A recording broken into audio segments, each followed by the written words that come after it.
Bismillahirrahmanirrahim. Assalamualaikum warahmatullahi wabarakatuh. Selamat pagi siswa-siswi sekalian yang sekarang berada di rumah. Apa kabarnya?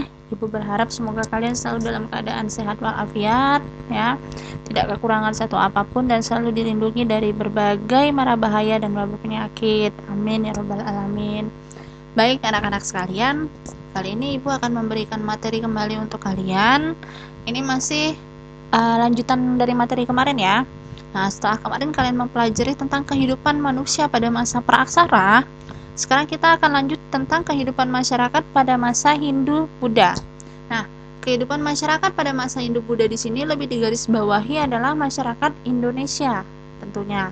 Nah, bagaimana sih agama Hindu dan Buddha itu bisa masuk ke Indonesia, ya, prosesnya seperti apa, itu akan kita pelajari di sini semuanya.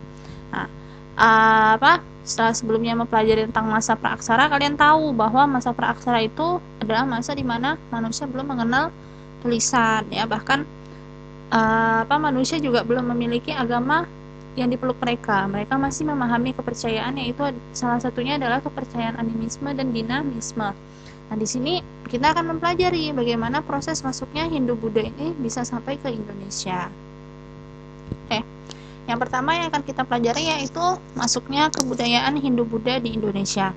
Nah, agama Hindu dan Buddha yang masuk ke Indonesia ini jelas juga membawa kebudayaan yang nantinya akan mempengaruhi masyarakat-masyarakat atau kebudayaan yang ada di Indonesia sebelumnya. Apa saja kebudayaan yang dibawa dan bagaimana prosesnya? Nah, itu akan Ibu jelaskan kali ini ya. Nah, coba kita sama-sama memperhatikan peta berikut ini ya. Ini merupakan peta jalur perdagangan antara negara Cina dengan negara India, atau kebalikannya antara negara India dengan negara Cina ya.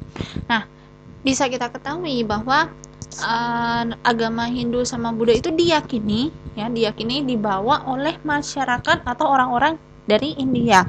Bagaimana cara mereka membawanya? Nah, ini ya, di sini nanti akan Ibu jelaskan semuanya. Nah, coba kalian perhatikan di sini. Di sini ada dua buah garis, ada garis berwarna merah sama titik-titik berwarna merah.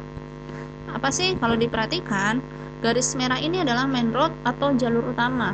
Yang garis titik-titik ini adalah spur road atau jalur lain atau jalur tambahan lah ya, jalur lain atau jalur tambahan. Sebenarnya ini peta apa sih, Bu? Nah, ini merupakan peta jalur perdagangan antara negara Cina dengan negara India.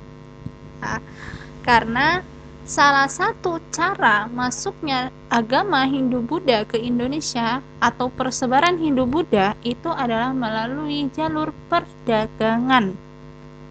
Nah, ya, perhatikan nih. Jalur yang merah, garis-garis merah ini menghubungkan antara negara Cina, ya, kemudian melewati benua Asia, salah satunya melewati Asia Tenggara dan sampailah di India, bahkan sampai ke negara Timur Tengah, dan bahkan jalur ini sampai juga ke benua Eropa. Nah, jalur yang merah ini, jalur utamanya ini disebut dengan jalur darat atau jalur sutra.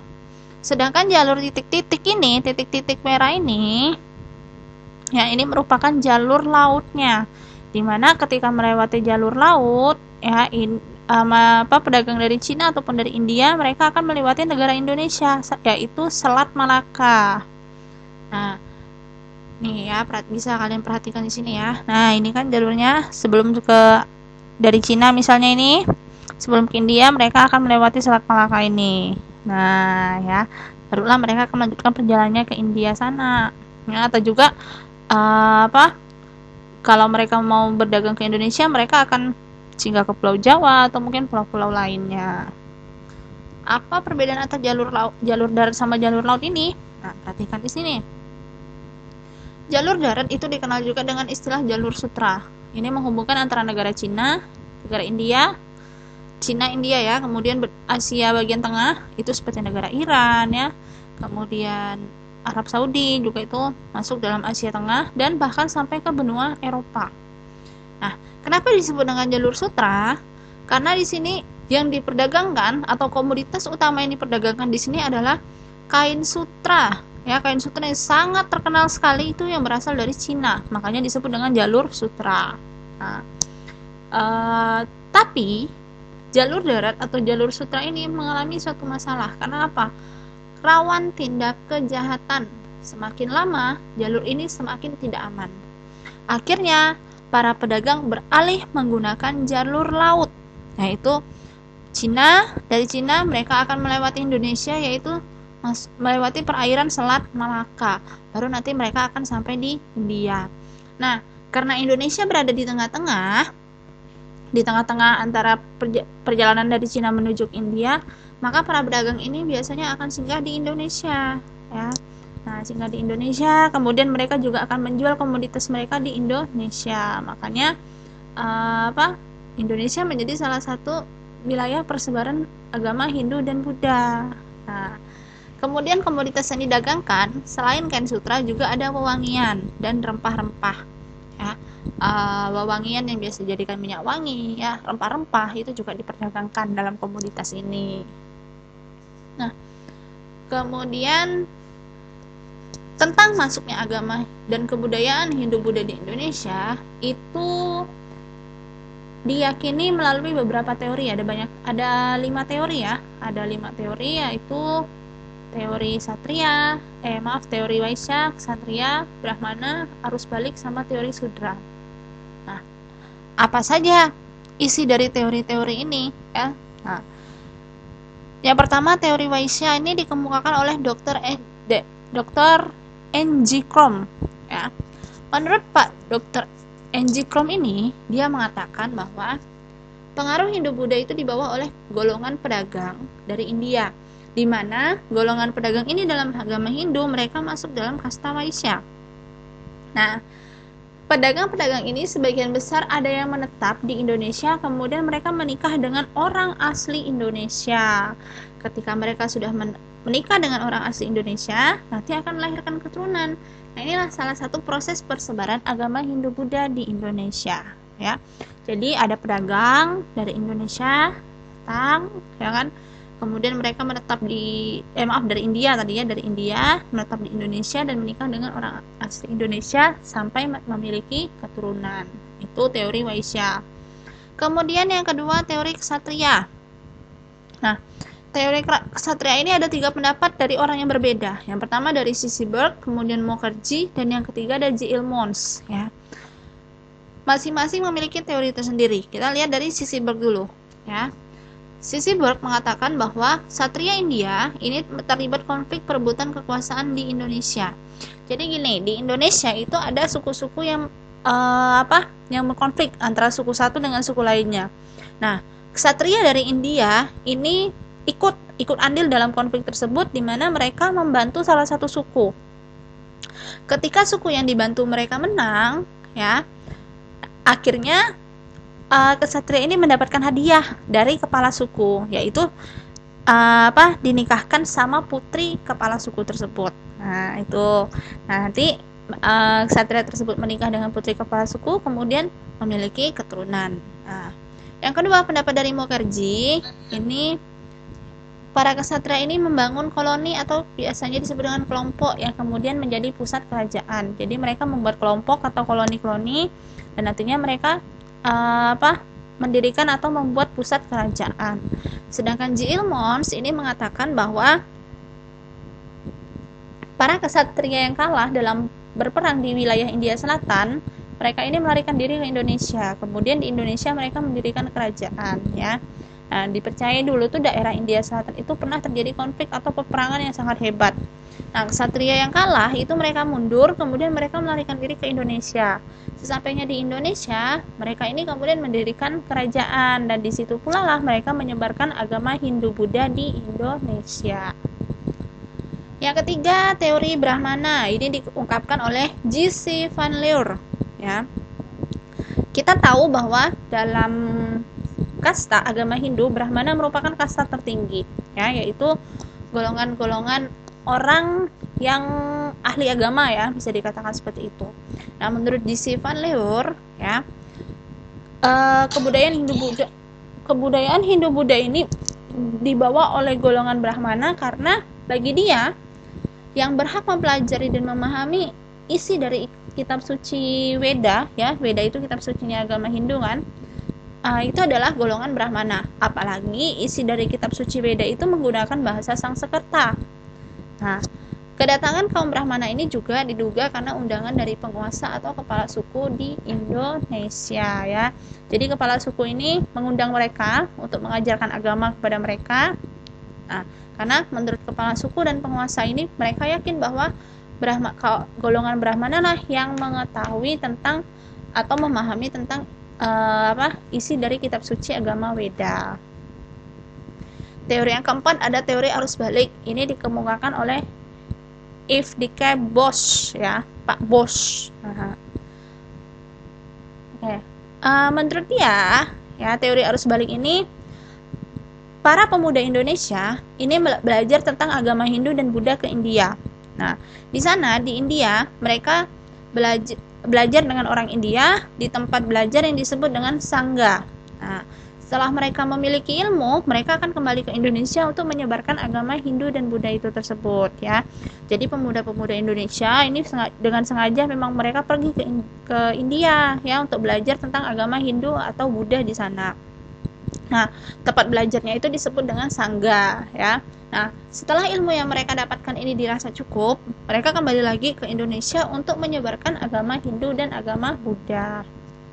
Oke, yang kelima adalah tentang teori Sudra. Ya, teori Sudra ini dikemukakan oleh von Weber, ya.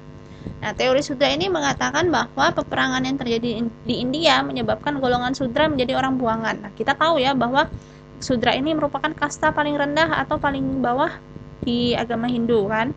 Nah, orang-orang Sudra ini kemudian meninggalkan India dan mengikuti kaum Waisya atau kaum pedagang tadi.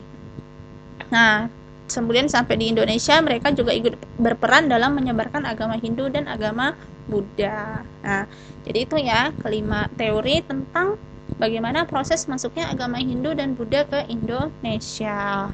Oke. Kemudian yang selanjutnya kita akan mempelajari tentang pengaruh Hindu-Buddha terhadap masyarakat Indonesia. Tentunya kedatangan atau masuknya agama Hindu dan Buddha ini membawa pengaruh terhadap masyarakat kita, baik dari segi budaya, dari segi pemerintahan, atau dari segi yang lainnya. Apa saja pengaruhnya itu? Ya. Yang pertama di bidang pemerintahan. Tentu kalian masih ingat di penjelasan Ibu sebelumnya bahwa Ibu pernah berkata bahwa manusia pada zaman praaksara mereka hidup secara kelompok, ya, di mana dalam kelompok itu mereka akan memilih satu kepala suku yang dianggap sebagai pimpinan tertinggi. Nah, kepala suku itu mereka pilih dengan cara melihat mungkin dari yang usianya paling tua atau mungkin dari yang paling berwibawa, ya. Nah, dengan masuknya agama Hindu dan Buddha, bidang pemerintahan juga berubah, ya. Pengaruhnya apa? Yang dulunya Indonesia menggunakan sistem pemerintahan dengan kepala suku, sekarang berubah menjadi kerajaan, ya, di mana raja menjadi pemimpin tertinggi dalam kebudayaan Hindu dan Buddha. Nah, nantinya penerus raja ini akan diwariskan turun-temurun ke anak sampai cucunya. Nah, misalnya gini, Raja A punya anak. Ketika raja ini sudah tua, maka tahtanya akan diberikan ke anaknya. Nanti turun lagi ke cucunya, cicitnya, sampailah turunan-turunan dia. Tuh, ya, di bidang pemerintahan. Beda kalau dulu dengan kelompok atau kepala suku tidak, ya, biasanya dipilih berdasarkan umur atau wibawanya, kemampuannya. Yang B di bidang sosial, ya, adanya pembagian sistem kasta, ya, terutama di dalam agama Hindu. Nah, tadi Ibu sudah jelaskan, sistem kasta di agama Hindu itu dibagi menjadi 4, yaitu Brahmana, Ksatria, Waisya, dan terakhir itu kasta Sudra. Kasta Brahmana merupakan kasta tertinggi, ya, di mana kasta Brahmana ini diyakini adalah ahli-ahli agama atau para pendeta yang menyebarkan agama, ya, yang memahami tentang agama.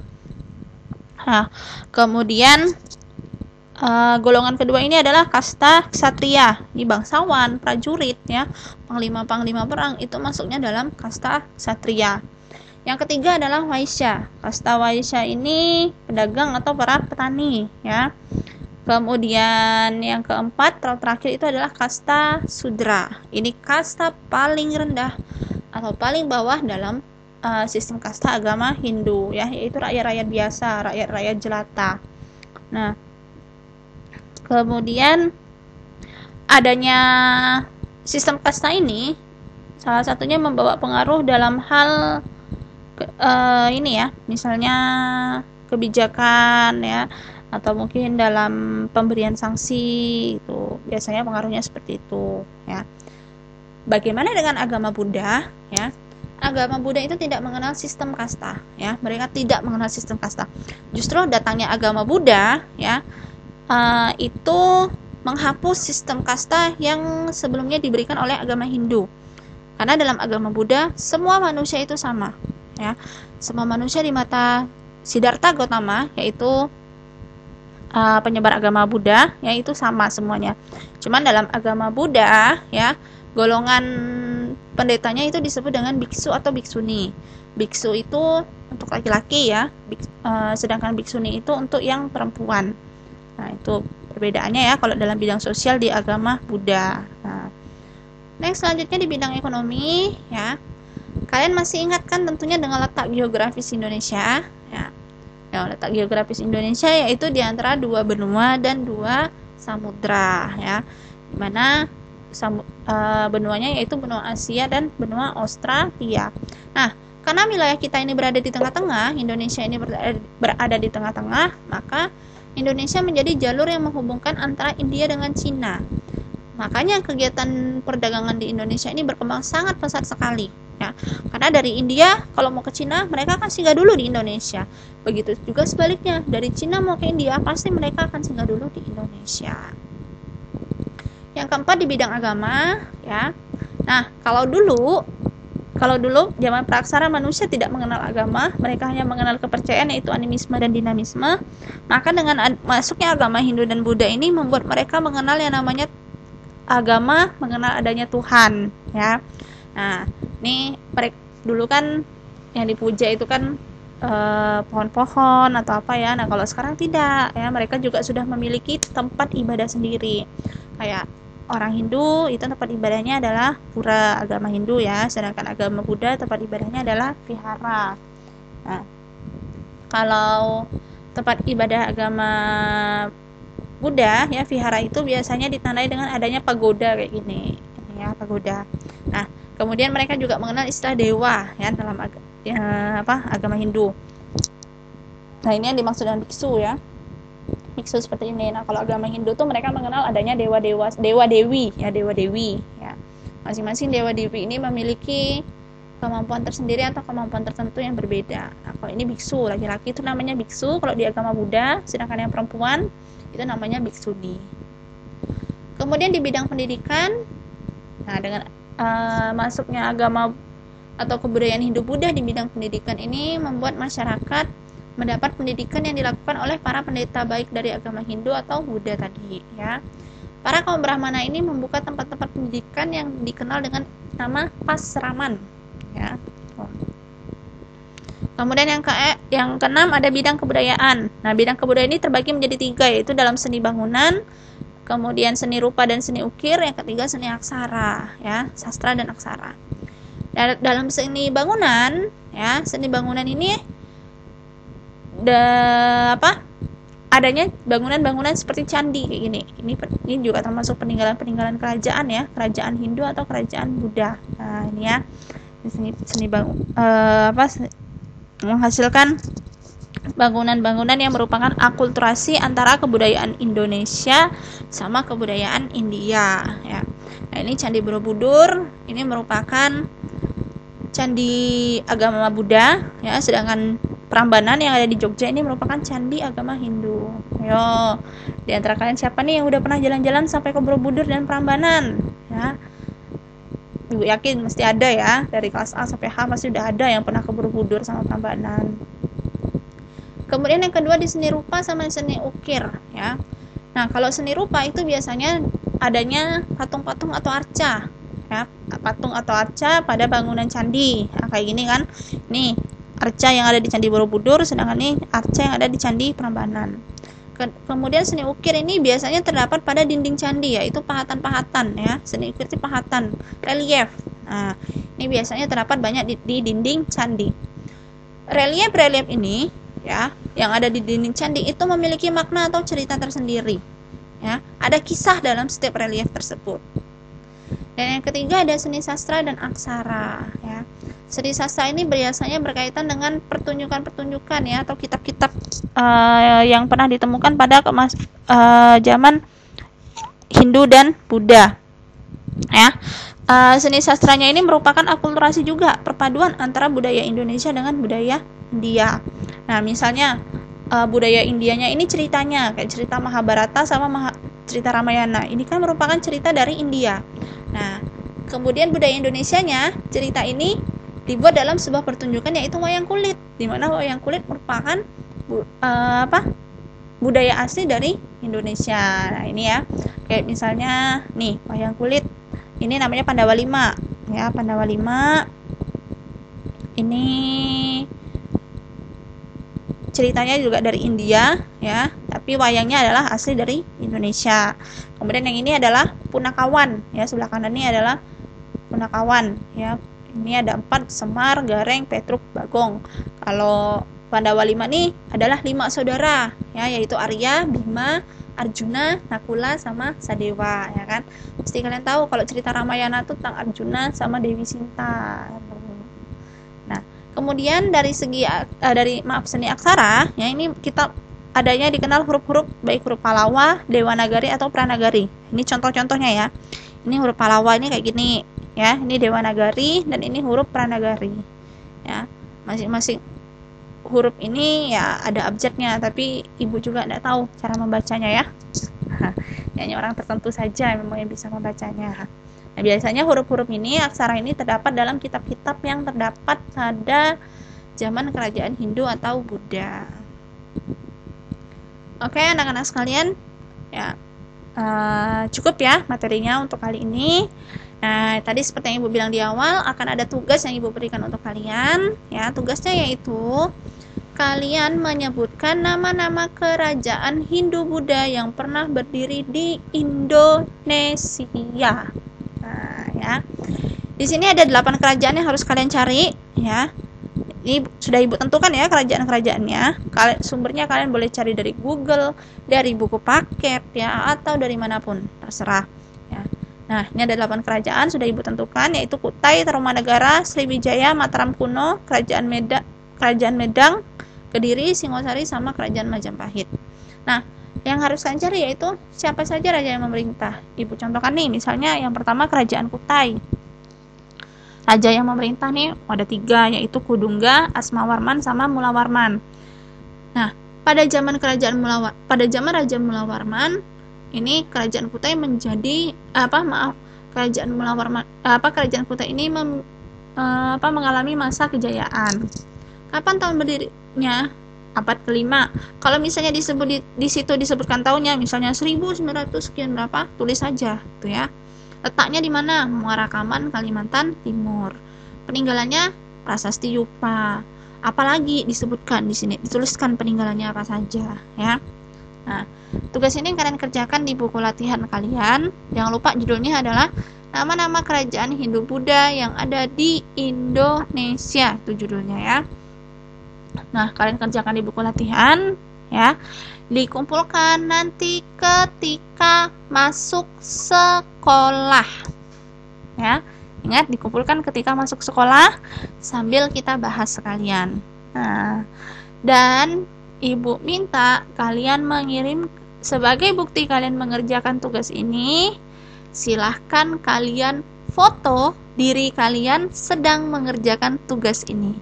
Ya, jadi kalian selfie, kan kalian biasanya suka selfie nih, ya kan? Nah, suka selfong kan? Nah, kalian selfie lagi ngerjakan tugas ya, dengan muka secantik dan seganteng mungkin ya. Oke? Nah, ya. Oke.